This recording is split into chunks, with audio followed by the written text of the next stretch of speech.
All right. What is going on, IK Familia? It is your boy BN, aka Mr. Kingdom Builder. We are back again for another quality Infinity Kingdom video. Today, we are going to be touching on somewhat of an amendment slash kind of 1.1 update to our previous jumping video where we talked about how, essentially, in my opinion, I really think that jumpers are gonna slowly be phasing out as far as coming into a server later now. I think overall it's just a lot more viable to have jumpers come into a server on day one rather than it is coming in on a delay farther than what was previously in place. And so we're going to talk about that. We're also going to show you something that they did with limiting what you can actually buy. And then we're going to attempt to test it out in real time as well, if possible. So it should be interesting. Now, as always, make sure you guys sub, like, and of course, ring that notification bell to get updates on when we have new content coming out. Okay.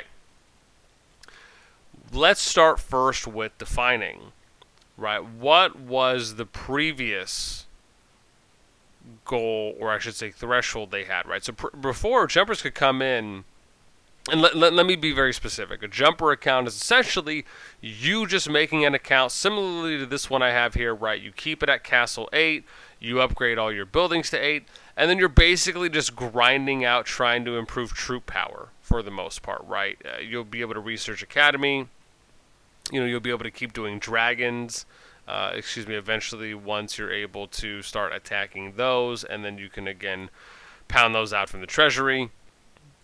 You can upgrade your dragon as well, along with the skills, and then you're just really just attacking gnomes and gnome bosses all day long.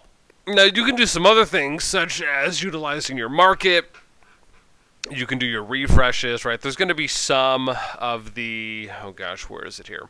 There's going to be some of the growth missions that you'll be able to constantly work on, right? The training troops, defeating higher level gnomes, advancing in all the time, researching up to a certain point, constantly doing summons, buying market items, right? These are things that you will be able to boost with your account, just to name some. But now, when you look at Chronicles, see, before, you could make it to make your debut, right? So when Chronicle 3 completed, right, you would then be able to jump, or in short, migrate your level 8, Castle 8 or lower account using a novice space teleport, right, which they look like this. And once I can find it, here we go. Space portal, novice. And, essentially what you would do, right, if you wanted to go to a new server, is you would go here, right, you'd leave your alliance, you go here, I think you have to make sure your troops are back, and a few other things. And essentially you would just go, you would click, right, I'd go here, I'd go relocate, right, and I can relocate to this server now, but you'll see, or at least I should be able to, but it says, right, I have to leave the alliance, and you just click confirm, right, you click what faction you want to go to, bam, you're done. Now, with the changes that have been made, and we did talk about this previously in our other jumper video, but I wanted to make another one because there are some new things that they did more changes to, which we may have not caught the last time. And so now, just to reiterate, you have to wait until Chronicle 8, which is Gnome Nemesis, right? So this server opened up, which is 109, on the 22nd. So this is about 3 days ago from recording.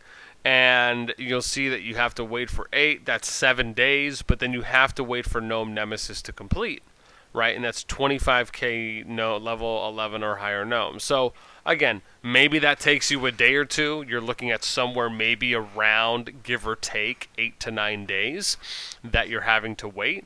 And we talked about some of the things that you're going to miss out on, right? Like, for example, we talked about you missing out on level 3 cities, upgrading cities, having higher access for sales already, so you can start getting ahead, right, unless people are willing to spend those earlier on. Also level 1 and 2 cities, right? So not only are you missing out on up to level 3 cities, but also if people upgrade them to potentially 4 as well. I mean, again, there are some things that you're going to miss out on after that first week. Also, I guess hell an event technically, but really you should be able to get that off your jumper anyway, so that's not really a big deal. Now, the next big thing that we're going to touch on, and this is probably the really newest piece of information, is that they're limiting what you can buy, right? So, as an example, if you go here, now it's not for any of these other tabs, but specifically for special bundles. So when you go to special bundles, right, some of these are pretty common that you'll see when you first start off. Now, there's usually some other ones here when you're making a new account, ones you can buy for green gems, and then one or two others. As we scroll, you will see there's 3 here. Right, you'll see Dragon's Descend, Grand Promotion, Kingdom Vanguard, and that's it. So you have 6 bundles that you get access to. Now, some of you may already be noticing that probably one of the most important bundles that is not here is Immortal. I think it's the Immortal promotion, which essentially is the one that gets you the Philo Stones. So, that's a very important bundle. If you're looking for, the additional Academy ones, or even the building packages, those aren't here. But really the most important one probably is that Immortal Promotion pack. Now, some of these are pretty standard, right? As far as, again, getting the Dragon pack is not bad. Grand Promotion, of course, right? If you want to invest in Ramses, maxing Head Start, right? I mean, 3 of these you can make an argument for are good right off the bat. But there's a few others, dear Lord, excuse the yawns, that I think are still very needed when it comes to and bear in mind, if you are someone who spends. Now, let's test this out, and we're going to actually upgrade. And we're just going to do a fast upgrade. So we've made it to 9 now. I'm just going to start one of these. I don't know if I still have my second builder on this or not. If I don't, okay, cool. We'll just do that. Let's start these. Okay, now let's go back and see if it's opened up. It has. Look at that. Wow. So it looks like Castle 8 is the threshold here that limits what you can buy. Again, it's just another measure that we didn't know they were putting in, right? So now everything you see here up to Kingdom Vanguard, now you see the Immortal promotion, right? Shining City, if you need more speed ups, intelligence, right, for more research. Again, right, strong vigor, right, if you want to get some SP. Again, right, it looks like 6 more. Let me count. 1, 2, 3. Yeah, it looks like 6 more bundles they added, right? So you get 6, 12 max after you get to Castle 9. So again, just another reason, right, that they're working on limiting jumpers. Now, what I will say, essentially, is that what I just think people are going to end up doing, as I said in the beginning, is just going day 1.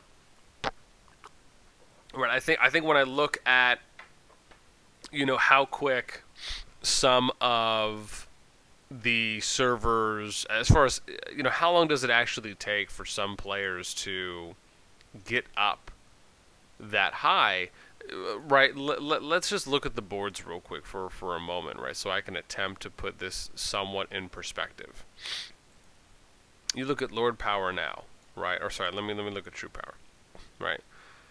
And bear in mind, this is at the moment the newest server, right? We're day 3, and again, this is top 100, so we kind of have to go to what 100 is, right? If you kind of want to be, let's just say you want to be middle of the pack, right? If you want to be in the top 100 overall players for True Power, again, day 3 puts you at about 20K.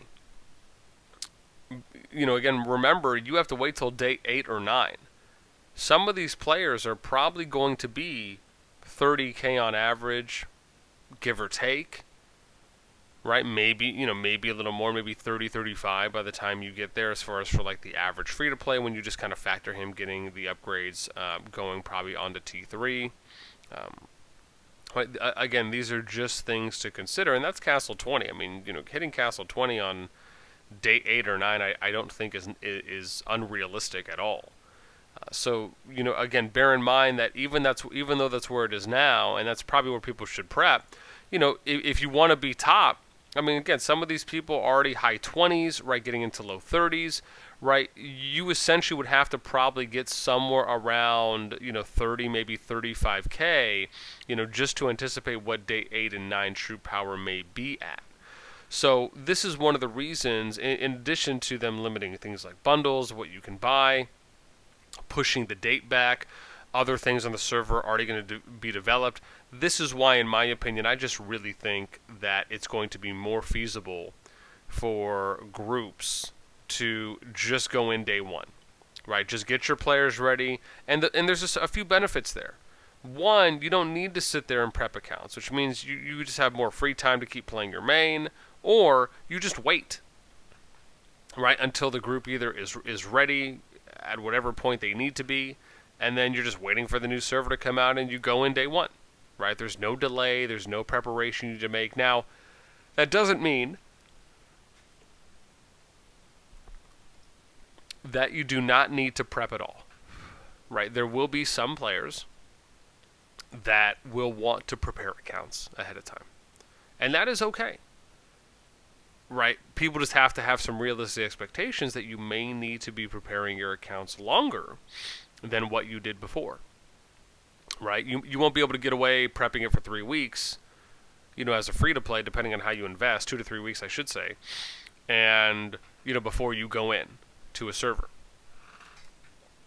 Now you're probably going to have to prep, a little bit longer. Given that it's 8 days now, I would estimate 2, maybe 3 months, just depending on how you, again, and this is just if you're free to play. If you're free to play, I would estimate 2 months minimum, probably 2 to 3 months would be the window. Again, a lot of it just depends on how you're using your resources, and as far as how you're, again, are you, using all your green gems into philo stones so you can boost troop power a little bit faster? Are you putting it into VIP? How are you using other resources? I mean, again, this is just from a free to play. Of course, if you low spend, mid-level spend, heavy spend, right, you can do all of these things faster and get prepared that much faster. But as a free to play, you're most likely going to need to prep for at least that amount of time, up to, right, I would say that 3-month period. Just if you want to go in. And keep in mind, this is you going in. By prepping for that long, you can go in and be someone probably in the top 100 troop power, maybe top 75, top 50, right? Again, you can go in at least somewhere of a kind of midpoint within. I mean, don't even get me wrong. Just going into the top 100 at that point, right, when you have 40 to 50,000 players, give or take, that are getting loaded into a new server, ideally each one before a new one comes out. Right, it's still good. It's not bad. But again, my viewpoint on jumping is a little bit more than that, where, your group just has to be really prepared. Going in as an individual is not going to be, the end-all, be-all if you're one account, right? It's really a collective, and it's a group effort at the end of the day. So, I like to look a little bit more at, what is a group offering? How well prepared are they? How many alliances are they going in with? All of those things, and even more than that, really factor into, is your experience as a jumper going to be good going in, depending on the group you're with? Aside from any of the potential hurdles that can come across and really plague groups that go into new servers, I've seen a lot myself. So with that in mind, again, I'm going to kind of keep this a little bit shorter, even though we're almost at about 14 minutes now. But I hope you guys enjoyed, again, me just giving you a breakdown, my thoughts on jumping, showing you some of the new things that we just found out, along with just giving you some realistic expectations that you should go in with right before you decide if you're going to make a jumper, or if you're just going to join a server on day one. Are you going to go solo, join a group? And then again, let me know what you guys think about the purchasing, right, for the bundles, right? Seeing that they're limiting those now, where you only have the 6th and you unlock an additional 6 after going from Castle 8 to 9, right? What do you think about that? Let me know that. Anything else you guys are thinking on this video in those comments down below. That's it for me. Until next time, we'll catch y'all later.